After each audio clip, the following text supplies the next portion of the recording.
Shame is a ghost that dies when exposed to light. Failure is the indispensable prerequisite to success. And vulnerability is strength.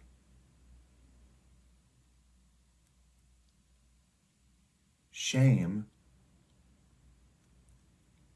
comes from the deep-seated beliefs, often from those destructive criticisms. I'm sure this is everyone's absolute favorite topic. Nobody wants to feel ashamed, but many of us have these senses of worthlessness or wrongdoing or something innately bad about us.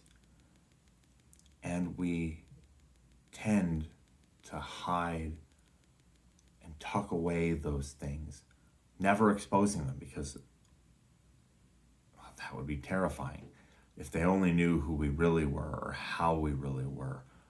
Our tribe, the people we look up to, our friends and family, they wouldn't respect us, like us, or love us anymore. We could be banished from our community. We usually don't consciously think of this too much, but shame is so important. I think we all face it somewhere in our lives. Talking about shame can be very, very hard because of those fears of rejection or the fears we have inside of ourselves of what could be wrong with us.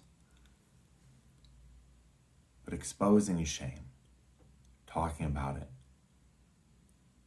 it goes away.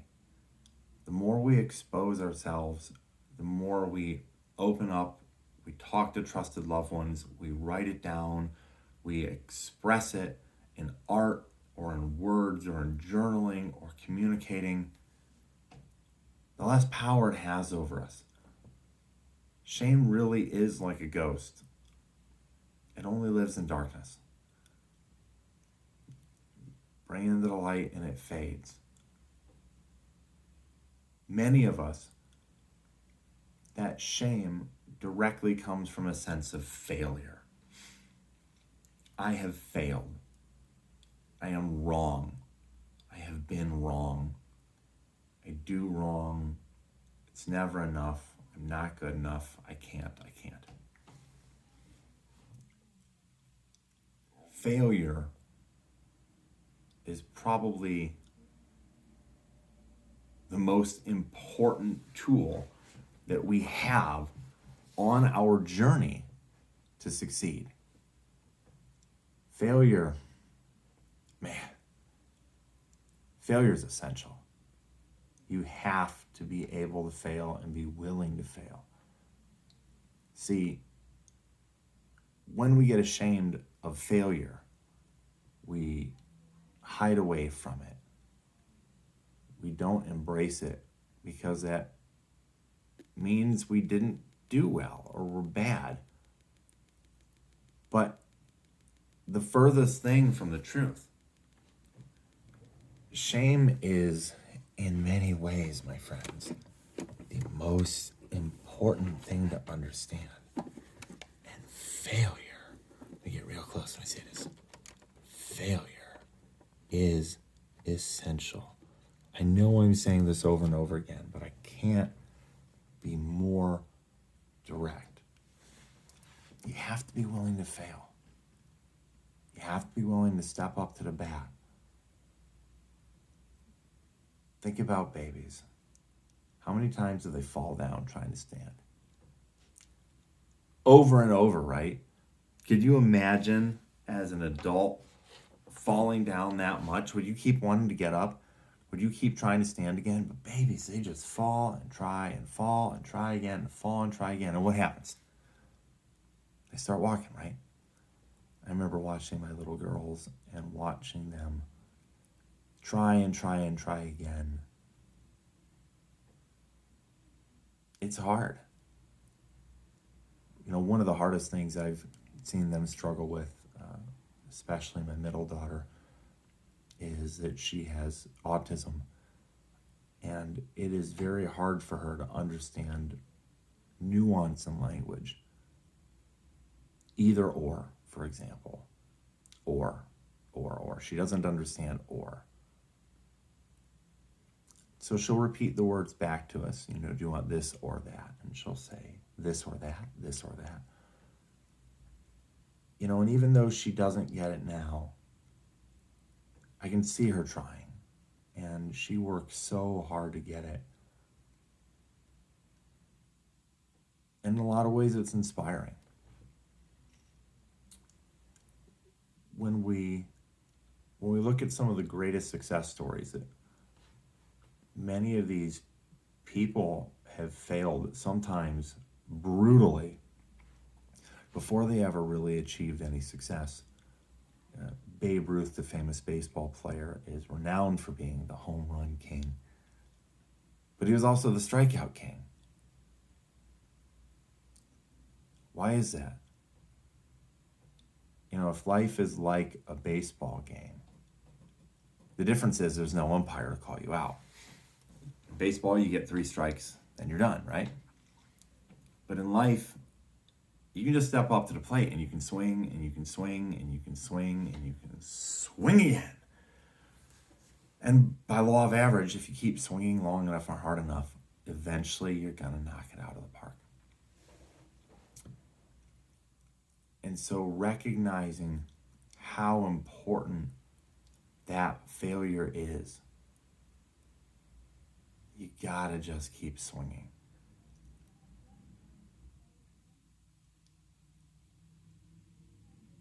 That moves us into the next part of these 3, vulnerability. Who wants to be vulnerable? That sounds awful, right? Have you ever thought about how bad it would be to be vulnerable? Well, that means we're exposed. That means we're open to attack. We could be hurt. We could be harmed. But have you ever had the experience of watching someone tell you an incredibly personal thing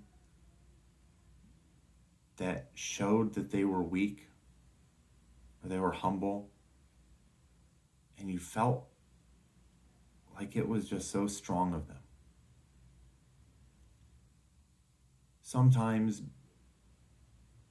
being able to just express what we're ashamed of, what we failed at, to be able to be vulnerable, is the strongest of all. It's like being naked with yourself, and walking down the street for all the world to see. Or scarier yet, standing in front of the mirror and having to look at ourselves and be willing to like what we see, even though we're looking at ourselves honestly.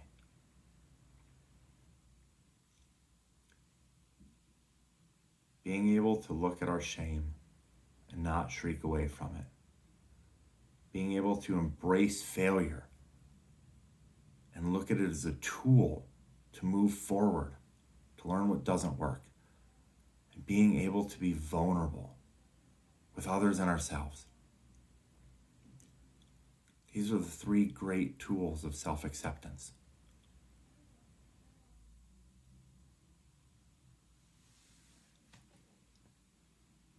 I fail all the time.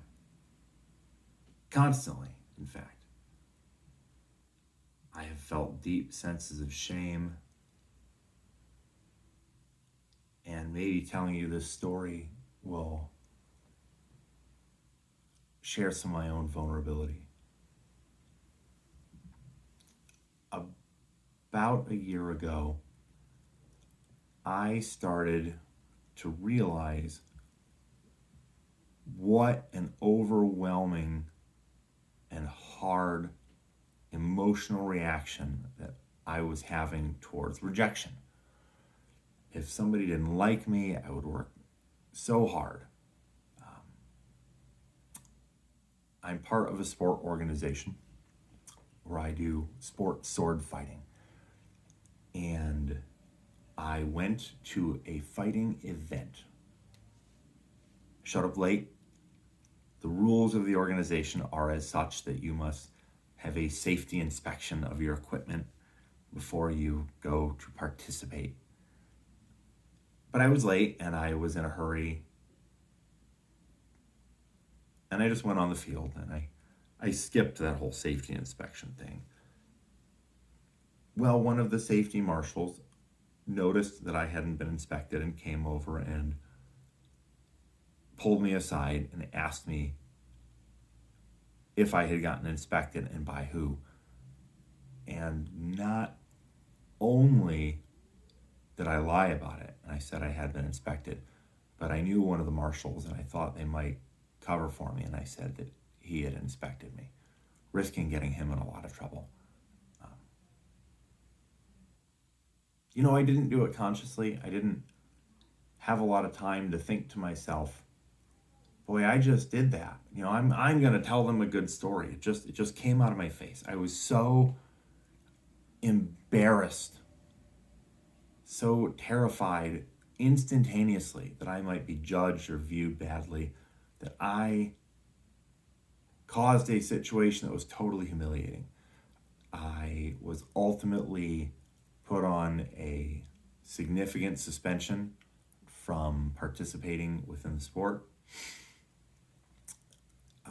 I was publicly lambasted in forums.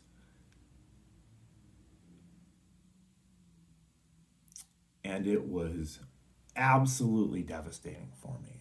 I was so thoroughly involved in this sport activity. I had wrapped up a huge amount of my self-worth in it. And I went to very dark places in my mind.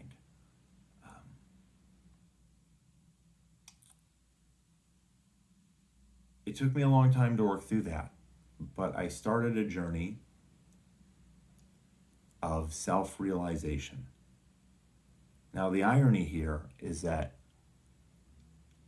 I know all of these things I'm teaching to you, and yet I couldn't see them. I couldn't think about them. I was just so overwhelmed.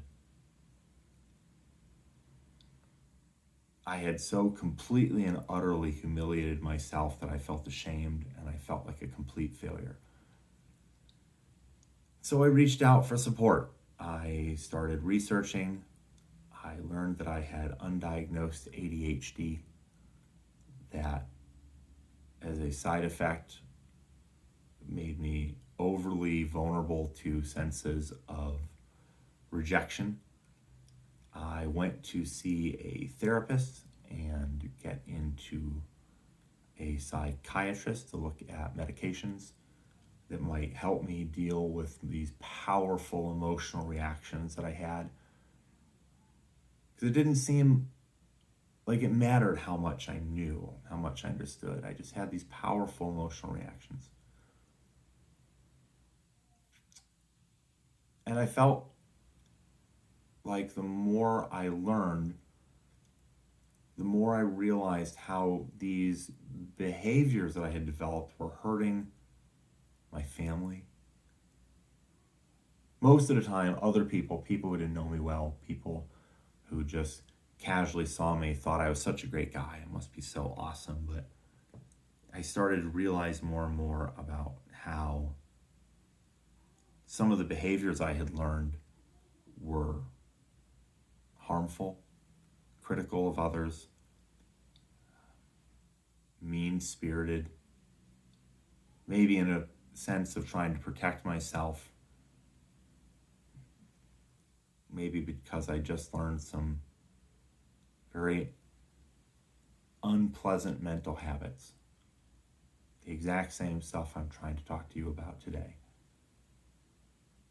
I found myself incredibly vulnerable, that I had done wrong, I had harmed others, I had failed, and I was deeply ashamed. it occurred to me after some time that I was creating a new belief about myself, that I was somehow broken or bad, that I was inherently flawed, that I couldn't have healthy relationships, that I couldn't be honest with myself.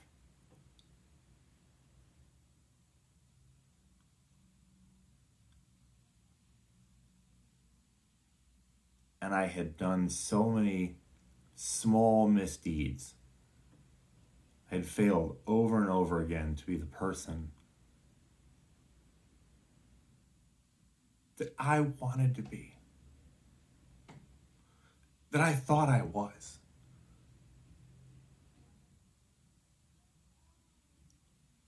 But in facing it, talking to friends, being brutally honest with myself and with those around me, I came to realize that if I don't like this about myself, I can change.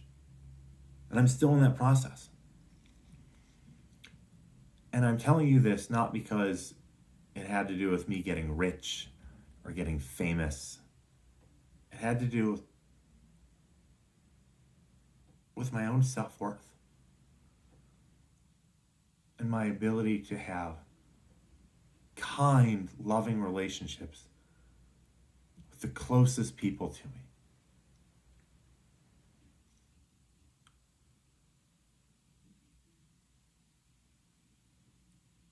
And I keep failing. I keep making mistakes. This is an ongoing struggle for me right now. Even as I started to make these videos, I thought, who am I to try to tell someone else?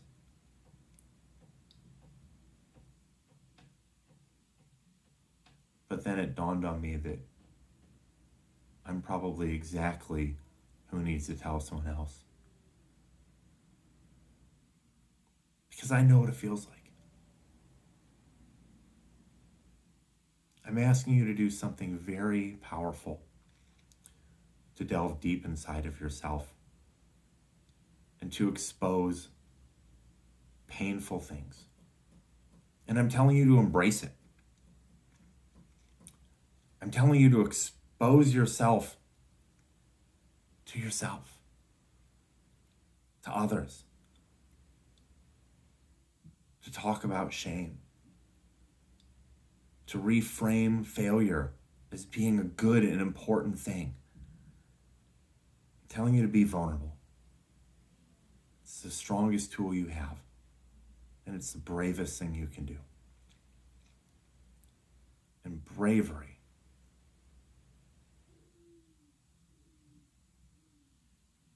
is not this magical thing that some people have that others don't, where you're just not afraid. Bravery is being really afraid and doing what is right, doing what is necessary anyway.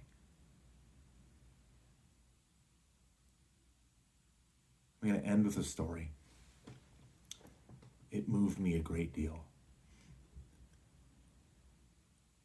When I was young, I wanted to learn how to be a martial artist. And in my experience of hearing tales and reading about martial arts,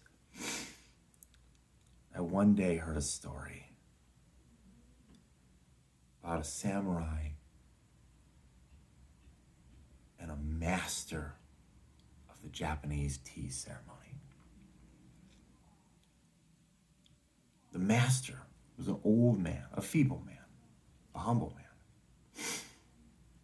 One day as he walked down a street in Japan, he bumped into a samurai. Samurai were a noble class, and they had the legal right to cut down peasants. The samurai was highly offended by being run into by a peasant. He challenged the tea master to a duel.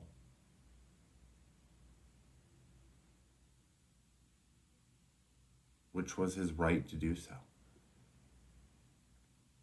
He told the tea master that he would come back to this exact spot the next day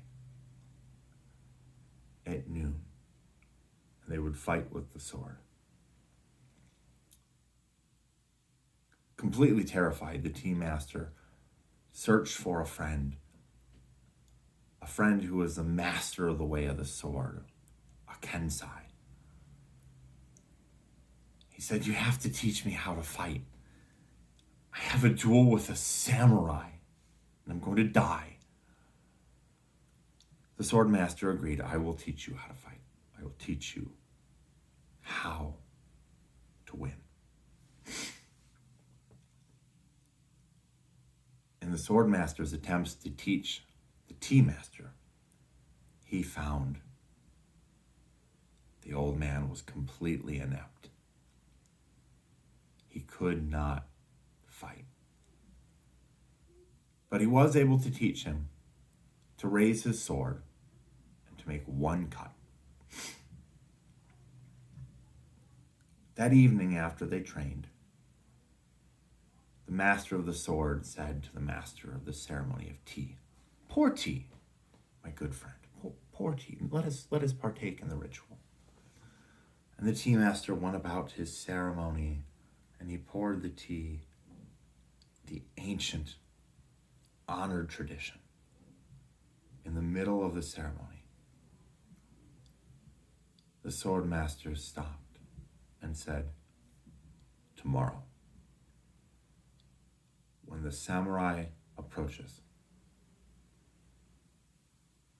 you are to raise your katana over your head, cut, and die."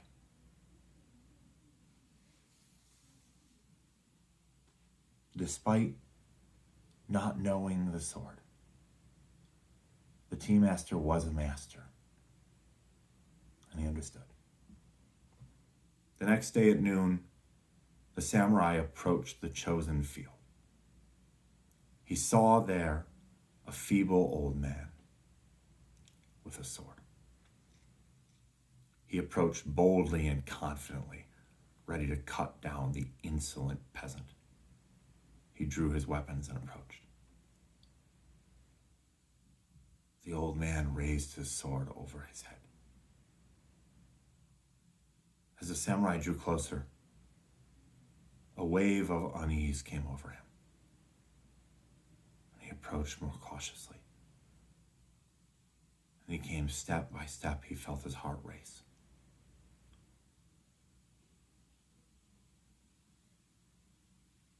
The tea master no longer looked feeble. He held his sword above his head, unwaveringly, resolute in his course. The samurai was a good, competent swordsman, but he was no master. He valued his life. He prized his place in the world. When he looked deep into the tea master's eyes, all the samurai could see was his own death. Trembling, the samurai took a step backwards, lowered his blade, bowed, and said, "I cannot defeat you," and walked away.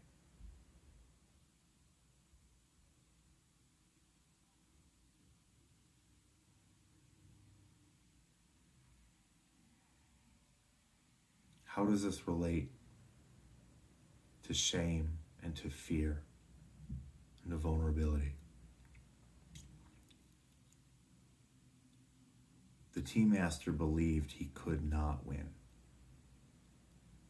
He was ashamed of his physical abilities.